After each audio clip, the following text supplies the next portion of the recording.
आस्ताना-ए मुक़द्दसा सिदरा शरीफ में उर्स मुक़द्दस की बाबरकत रूहानियत भरी महफिल में हाजिर हैं, जिसमें फैज़ एक पीर तरीक़त का नहीं, दो का नहीं, बल्कि मौला अली से लेके सिदरा शरीफ के शयूख तक हर एक पे डायरेक्ट फैज़ हज़रत अबू तालिब अलैहिस्सलाम का है। इतनी बड़ी दरगाह पे हाजिर हैं और ये खुशबख्ती है।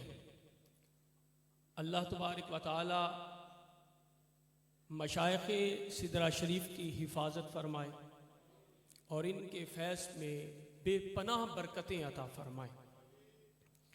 हज़रत मुजद्दद अल-फ़िसानी रज़ी अल्लाह तआला अन्हु का कौल मुझसे कबल साहबज़ादा अबू बकर हैदर साहब ने आपके सामने बयान किया कि हज़रत मौला कायनात आपकी जो ज़ात गिरामी है वो सिर्फ़ रिसालत माब सल्लल्लाहु अलैहि वसल्लम की उम्मत में जो औलिया हैं सिर्फ़ उन तक आपका फैज़ नहीं, बल्कि हज़रत आदम से लेके क़यामत तक जितने औलिया होंगे हर वली को फैज़े वलायत अली अता फरमाए।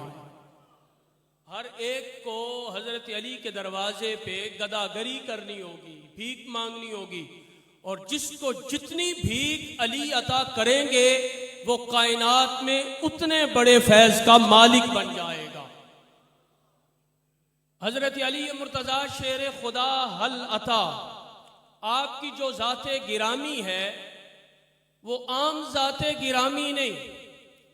हज़रत अली पाक की जो ज़ाते अक़दस है, जो आपकी विलादत अक़दस से पहले आसमानी किताबों में आपकी आमद की खबर इसी तरह दी गई जिसी तरह रिसालत माब सल्लल्लाहु अलैहि वसल्लम की आमद की खबर दी गई।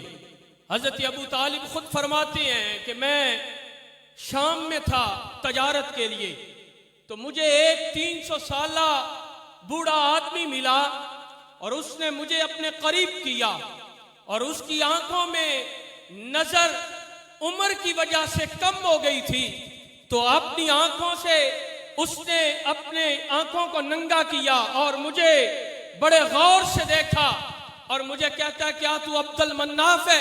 मैंने कहा मैं तो नहीं हूं, हाँ मैं उसी खानदान से हूं, उसी कबीले से हूं।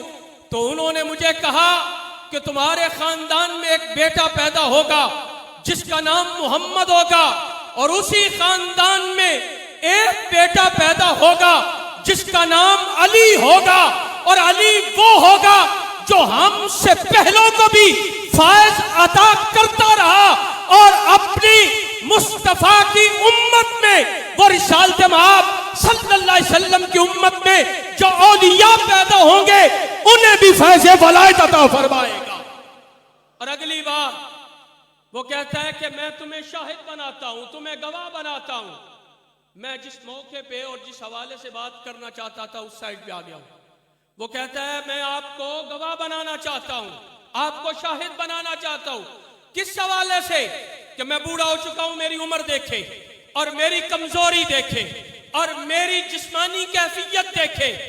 मैं आपको गवाह बना के कहता हूं, मैं अल्लाह के महबूब अब्दुल्लाह के बेटे मोहम्मद रसूलुल्लाह की रिसालत पे ईमान लेके आया और रिसालत माब सल्लल्लाहु अलैहि वसल्लम की खत्म नबुव्वत पे ईमान लेके आया। हुजूर को नबी मानता हूँ, रिसालत माब सल्लल्लाहु अलैहि वसल्लम को तमाम नबियों का सुल्तान मानता हूँ। मेरी ये गवाही तुम्हारे पास बतौर ईमानत है। जब मोहम्मद रसूलुल्लाह ऐलाने नबुव्वत फरमाए तो मेरी तरफ से ये गवाही पेश करना कि शाम के बाजार में मुझे एक आदमी मिला जो ये कहता था मेरे पास आसमानी किताबों का इल्म है और उसी इल्म से मुझे ये मिला है कि आखिरी पैगंबर कायनात में मक्कतुल मुकर्रमा में आएंगे और अबू तालिब के वो भतीजे होंगे, अब्दुल्ला के वो बेटे होंगे। मैं तुम्हें गवाह कह बनाता हूँ, जब रिसालत माब ऐलान करे तो मेरी तरफ से ये अर्जी पेश करना कि मैं हुजूर पे ईमान लेके आया, रिसालत माब पे ईमान लेके आया। और तारीख ये बताती है जब आका अलैहिस्सलातु वस्सलाम ने ऐलान नबुव्वत फरमाया तो अबू तालिब ने उस बूढ़े के ईमान की तस्दीक मेरे करीम आका अलैहिस्सलाम की बारगाह में पेश करके उस पे जन्नत के दरवाजे को खोल दिया। अब आपको और मुझे जब हम बाजारों में जाते हैं, जलसों में जाते हैं, उर्सों पे जाते हैं, दरबारों पे जाते हैं, तो लोग हमें कहते हैं कि अबू तालिब तो मुसलमान ही नहीं था।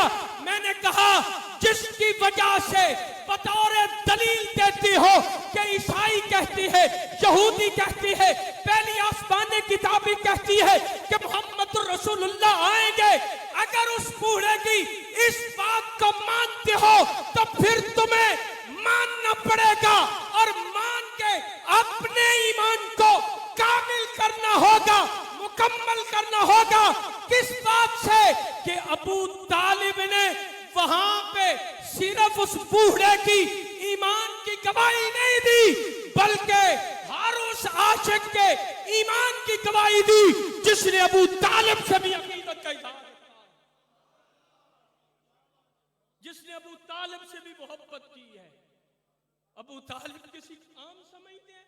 एक नारा इसी महफिल में कोई लगा दे तो हम कहते हैं ये जी ईमान वाला है। कोई तलवार उठा ले, हम कहते हैं ईमान वाला है। तो जिसने 50 साल हुजूर की हिफाजत की हो, रिसालत मआब के वजूद अथर के सामने, आका अलैहिस्सलाम के वजूद अक़दस के सामने अपने वजूद को पेश इस नजरिया और अकीदे के साथ किया हो कि जो तीर हुजूर की तरफ आना है वो हुजूर तक ना आए, अबू तालिब के वजूद पे आए। किसी ने बात की, उसकी बात का जवाब अबू तालिब ने दिया। आज लोगों ने इतना अबू तालिब को सस्ता समझ लिया, माज़अल्लाह, इतना हल्का ले लिया। लोगों, अगर तुम अपना ईमान कायम रखना चाहते हो, अपने ईमान को मुकम्मल करना चाहते हो, तो एक ही चीज तुम्हारे पास है, अबू तालिब के ईमान में शक न करना। जिनको समझ आइए वो बोले सुभान अल्लाह। अपने ईमान को, अगर अपने ईमान की आप सलामती चाहते हैं, अगर अपने ईमान को आप मुकम्मल रखना चाहते हैं, तो फिर जो सिदरा शरीफ का पैगाम है, यही पैगाम असल है कि अबू तालिब अलैहिस्सलाम आज भी जिंदाबाद है, कयामत में भी जिंदाबाद है।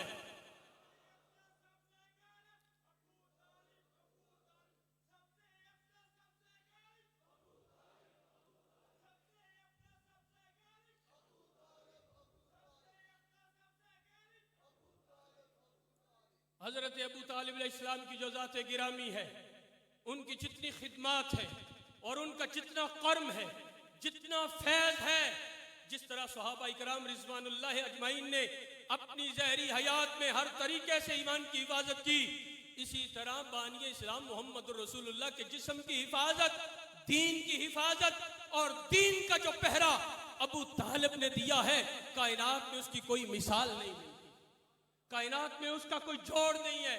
हजरत अबू तालिब की ज़ात बड़ी मुबारक ज़ात है और इसी ज़ात पे हमारा यकीन और ईमान ये है कि अगर आज मैं और आप कलमा पढ़ते हैं तो अबू तालिब के कदमैन का सदका पढ़ते हैं। अबू तालिब की खैरात है ये दीन जो हम तक पहुंचा है। अगर अबू तालिब वहां पे खिदमत न करते तो शायद ये इस्लाम इस हालत में इस तरह न पहुंचता। ये अबू तालिब का कर्म है जो हम तक दीन पहुंचा है और हम अबू तालिब को अपना मोहसिन मानते हैं। और जो हलाली होते हैं, ये जुमला सुने, जो हलाली होते हैं वो हमेशा अपने मोहसिनीन का एहसान याद रखते हैं। इसीलिए आज भी हम ये नारा लगाते हैं, अबू तालिब, अबू तालिब, अबू तालिब। क्यों लगाते हैं? वो मोहसिन है, वो करीम है, उसका करम है, उसकी बरकत है, उसका खैर है, जिसकी वजह से अल्लाह ने हमें मोहम्मद रसूलुल्लाह का दीन अता फरमाया है। अल्लाह ताला मेरी और आपकी हाजिरी को कबूल फरमाए और जनाब अबू तालिब के फैजान को हम तक जो पहुंचाया है, हमें अपनी नस्लों तक पहुंचाने की तौफीक अता फरमाए।